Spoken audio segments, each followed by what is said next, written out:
meydar tamali Köyümle büyük bir kömlümü bulma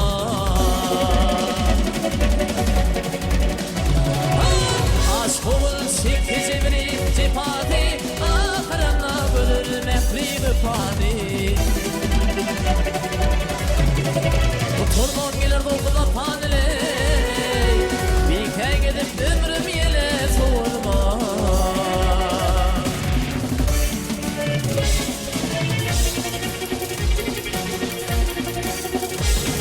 Hey hey hey vay ey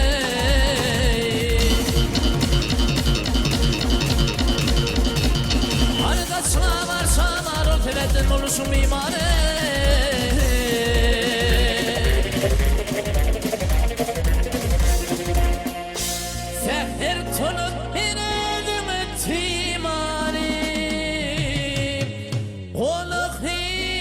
Çekip gözleri sürme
Sözletin rakiplara şam olur Sözlemetin kaytamışım cenk olur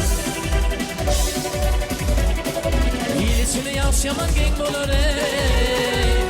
O zemehtecinin kolundan bilme İyisine